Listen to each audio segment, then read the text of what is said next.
मनोज जरांगे निवळ गावंढळ आणि कुठतरी मूर्ख वल्गना करणारा माणूस आहे। कुणावरही आरोप करायचे। सध्या राज्यामध्ये पोलीस प्रशासन त्याची कसून चौकशी करत आहे। त्या बीड जिल्ह्यामध्ये संतोष भैया देशमुखांचे कोण मारेकरी आहेत कोण नाहीत, जे बरेचसे अटक आहेत आणि आणखी कोण त्याच्यामध्ये आहे, एसआयटी आहे सीआयडी आहे। आता मला तर वाटतं मनोज जरांगेला एसआयटीचा आणि सीआयडीचं प्रमुख करून टाकावं, म्हणजे तो नेमकं त्याला काय बोलायचंय आणि काय करायचंय त्यातून त्याला निष्पन्न होईल। धनंजय मुंडेला जात जनता नको, त्याला फक्त पैसा आणि पद पाहिजे। धनंजय मुंडे क्रूर आहे, त्याला क्रूर शब्द सुद्धा कमी आहे। जरांगे कोण आहे? जरांगे ज्यावेळी बीड जिल्हा जरांगे नावाच्या माकडाने हैदोस घालून त्याच्या झुंडशाहीने जाळण्याचं काम केलं। गोर गरीब लोकांचे घर जाळे, गरीब ओबीसींच्या हॉटेल जाळ्या, ओबीसींचे सोन्याचे दुकानं जाळले, ओबीसी समाजातील नावी समाजाचे दुकानं फोडून जाळण्याचं काम केलं। त्यावेळेस जरांगे क्रूर नव्हता तर कोण होता? जरांगेनं अगदी 100 पेक्षा पोलीस अधिकाऱ्यावर, म्हणजे ज्यामध्ये महिला सुद्धा भरपूर प्रमाणात आहेत, यांचे डोके फोडण्याचं यांच्या झुंडशाहीनं केलं। त्यावेळेस जरांगे क्रूर नव्हता तर कोण होता? म्हणजे स्वतःचं झाकून ठेवायचं आणि दुसऱ्याचं वाकून पाहायचं जरांगेला सवय, आणि फक्त कुठंतरी जाती द्वेष मराठा समाजाची सुद्धा दिशाभूल करायची।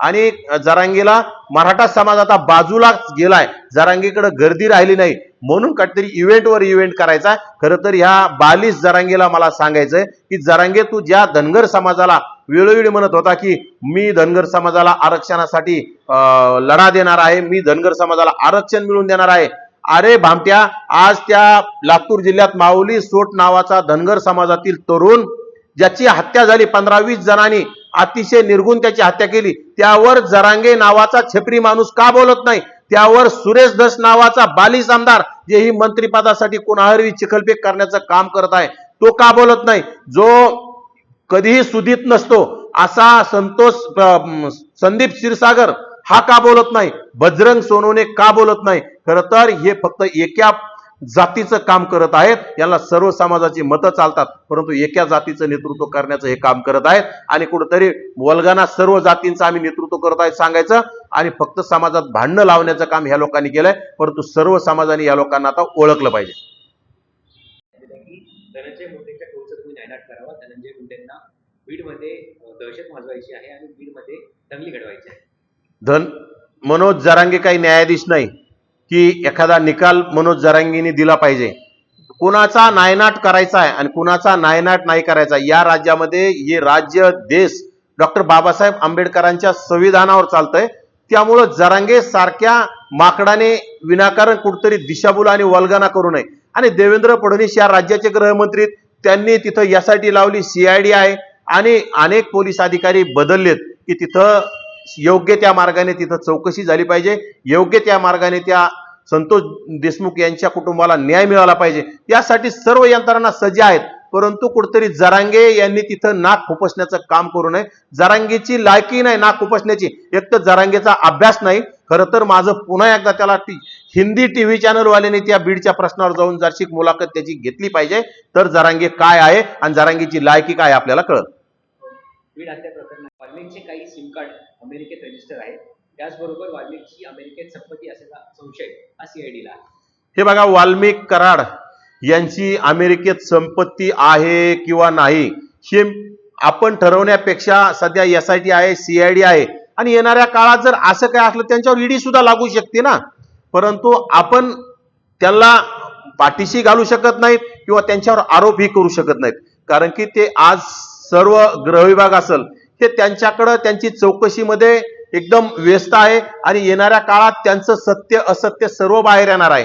त्यांचं जर त्यांनी चुका केल्या असतील तर त्यांना ती शिक्षा भोगावी लागेल, आणि त्यांच्यावर जर आरोप होत असतील तर नक्कीच त्यांना येणाऱ्या काळात, आज एसआयटी सीआयडी यांनी जरी कुठतरी या आंदोलकांच्या आणि या जरांगे नावाच्या माकडाच्या आणि या कुठतरी राजकारण करणाऱ्या लोकांच्या दबावाला बळी पडून जर त्यांच्यावर कारवाई झाली असेल तर येणाऱ्या काळात कोर्ट त्यांना न्याय देईल, न्याय विभाग त्यांना न्याय देण्याचं काम करेल। परंतु आज ते दोषी आहेत किंवा नाही आपण याच्यात पडलेलं मला योग्य वाटत नाही। राष्ट्रवादीचे 2 दिवसीय अधिवेशन होत आहे। अजित पवार यांच्या अध्यक्षतेखाली अधिवेशन होत असून यामध्ये धनंजय मुंडे आणि मंत्री छगन भुजबळ हे अद्यापपर्यंत सहभागी होतील की नाही याची अद्याप शंका आहे. कारण धनंजय मुंडे त्यांच्या परळीमध्ये आहे, तर छगन भुजबळ हे नाराज आहेत अशी चर्चा आहे. काय वाटतं, त्यांना बाजूला सारण्याचा एक प्रयत्न होत असेल का? नक्कीच या देशाचे ओबीसीचे नेते छगन भुजबळ साहेब असतील, यांना राष्ट्रवादीने त्यांच्या तोंडाला पाणी पुसण्याचं काम केलं. ज्या माणसाच्या जीवावर या राज्यामध्ये खरं तर राष्ट्रवादीचे 5 पेक्षा जास्त आमदार निवडून आले नसते, परंतु भुजबळ साहेबांच्या नेतृत्वात आम्ही सुद्धा अनेक वर्षापासून त्यांच्या नेतृत्वात काम करत आलो आणि त्यांच्यामुळं आमच्यासारखे कार्यकर्ते सर्व एकवटून त्या राष्ट्रवादीला भरघोस असं मतदान ओबीसीनं केलं आणि राष्ट्रवादीचे 40 पेक्षा जास्त आमदार निवडून आणण्याचं काम केलं. त्याच राष्ट्रवादीनं भुजबळ साहेबांना डावललंय. त्यांना नक्कीच ज्येष्ठ म्हणून मंत्रीपद देणं गरजेचं होतं, परंतु कुठतरी जाती द्वेष आणि कुठतरी अजितदादांच्या मनात सुद्धा काही खतखत असेल, पूर्वीची त्यांची मैत्री दुश्मनी काय जी असेल ते काढण्याचा प्रयत्न झाला असावा. आणि नाहीतर कुठतरी जरांगे नावाच्या बालिश माणूस आहे, सध्या राजकीय मराठा ओबीसी वादामुळं यांना बाजूला ठेवण्याचं काम केलं असेल, परंतु ते अत्यंत चुकीचे. भुजबळ साहेबांना न्याय द्यायला पाहिजे होता.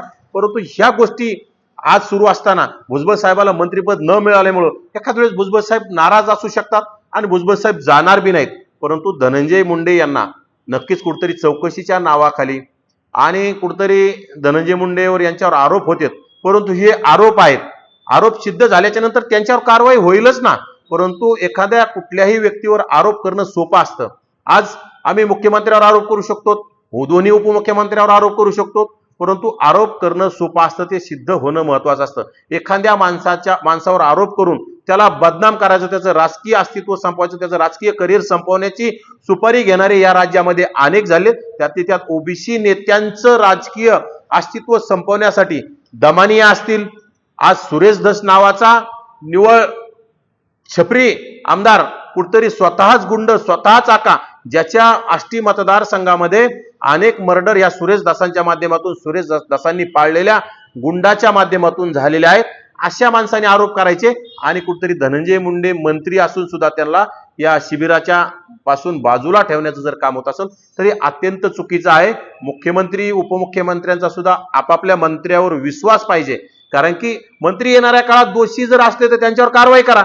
परंतु तुम्ही एखादा व्यक्ती त्यांच्यावर आरोप करत असेल आणि तुम्ही त्यांना बाजूला करत असाल तर हे योग्य नाही आणि ती कुठतरी न्यायदायी नाही असं आम्हाला वाटतंय. पंतप्रधान नरेंद्र मोदी परेड झाली, ओळख झाली, त्यामध्ये देखील धनंजय मुंडेला जाणून बुजून वगळण्यात आलं होतं. पण तेच ना, कुठतरी त्यांच्यावर आरोप सुरू आहेत. परंतु मला तर ते आरोप कुठतरी म्हणजे सरकार पुरस्कृतच आरोप असल्यासारखं वाटायला लागले. जर या राज्यात सुरेश धस हा भाजपचा आमदार, तोच जर सत्तेतील मंत्र्यावर आरोप करत असेल तर याच्यात खरं तर आज ओबीसी समाजाला मुख्यमंत्र्यावरच शंका यायला लागली. ज्या मुख्यमंत्र्याला लोक अभ्यासू म्हणतात, ज्या मुख्यमंत्र्याला ओबीसीचे कैवारी म्हणतात, जे मुख्यमंत्री सर्वांना न्यायदाता म्हणतात, त्या मुख्यमंत्र्याच्या पक्षातील आमदार जर सत्तेतील मंत्र्यावर आरोप करत असेल तर ओबीसी समाजाच्या मनात नक्कीच शंका निर्माण होणार आहे. या राज्यामध्ये विरोधी पक्ष सुद्धा मुख्यमंत्र्याच्या विरोधात बोलायला घाबरत असताना त्यांच्या सत्तेतला आमदार कसं काय सत्तेतील मंत्र्याच्या विरोधात बोलू शकतो, ही शंका ओबीसीच्या मनात आहे. परंतु येणाऱ्या काळात दूध का दूध पाणी का पाणी, आणि सर्व ओबीसी समाजाला कळतंय काय चाललंय, परंतु येणाऱ्या काळात सर्व कळल आणि सर्व वळल सुद्धा. कुठेतरी सुरेश धस यांची जी भूमिका आहे त्या भूमिकेला मुख्यमंत्री देवेंद्र फडणवीस यांची मूकसंमती आहे असं वाटतंय.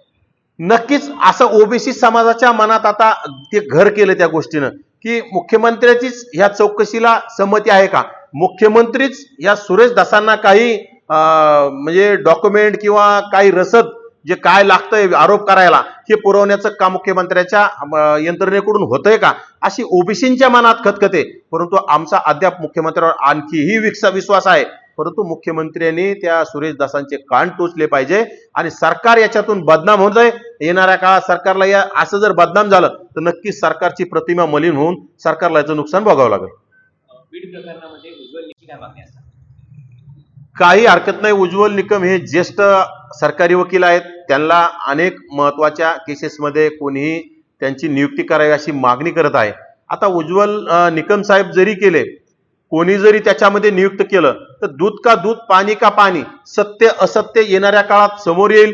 अनेक नेत्यावर असेच आरोप यापूर्वी सुद्धा झालेले आहेत. अनेक नेत्यांना संपवण्याचा बी प्रयत्न झालेला आहे, परंतु न्यायालयाच्या माध्यमातून येणाऱ्या काळात खरं आणि खोटं हे शेवटी कळून जातं. परंतु आज हे आरोप आहेत का सत्य आहे यावर आपल्याला अद्याप कळायला तयार नाही, परंतु लवकरच येणाऱ्या काळात आपल्याला कळून जाईल कोण दोषी आहे आणि दोषीवर कारवाई झाली पाहिजे. आम्ही नाही म्हणत नाहीत, जे दोषी असतील त्यांच्यावर कारवाई झाली पाहिजे. या राज्यामध्ये झुंडशाही गुंडशाही राहिली नाही पाहिजे. या राज्यामध्ये सर्वांना न्याय मिळाला पाहिजे. फक्त ओबीसी म्हणून टार्गेट झालं नाही पाहिजे. जे जे प्रस्थापित झुंडशाहीचे मंत्री या राज्यामध्ये अनेक आहेत यांच्या सुद्धा चौकशा झाल्या पाहिजे. परंतु एखादा ओबीसीचं नेतृत्व तयार होत असेल त्याला बदनाम करण्याचं काम या राज्यात होत असेल तर ते निंदनीय आहे आणि ते येणाऱ्या काळात झालं नाही पाहिजे असं आमचं मत आहे. आता एक शेवटचा प्रश्न, जर यामध्ये धनंजय मुंडे दोषी आढळल्यास ओबीसी त्यांच्यावर कारवाई करण्याची मागणी करेल? हे आम्ही पूर्वीपासून म्हणतो की मी अनेक वेळा प्रसार माध्यमांना बोलताना सांगितलं की यदा कदाचित धनंजय मुंडे साहेबांना जर याच्यामध्ये चौकशीत काही चुकीचं आढळलं, धनंजय मुंडे साहेबांचं जर त्यामध्ये काही आढळलं तर नक्कीच त्यांच्यावर गृहविभाग कारवाई करील, न्यायालय त्यांना दोषी ठरवल. परंतु आज रोजी त्यांच्यावर आरोप आहेत, त्यामुळे ओबीसी त्यांच्या पाठीशी आहे. ओबीसीनी त्यांच्या पाठीशी राहिलंही पाहिजे असं आमचं मत आहे. परंतु ज्यावेळेस ते दोषी ठरतील तर त्यावेळेस ओबीसी सुद्धा त्यांच्या पाठीशी का राहील? दोषी नाहीत. आज कोणी आरोप करत असेल म्हणून आरोपाखाली एखाद्या माणसाचं करिअर खराब करणं हे योग्य नाही म्हणून ओबीसी समाज धनंजय मुंडे साहेबांच्या पाठीशी आजच्या घडीला आहे. परंतु येणाऱ्या काळात दूध का दूध पाणी का पाणी सगळं खरं निघल आणि आपल्याला सर्व आरोप आहेत का सत्य आहे हे आपल्याला कळून जाईल.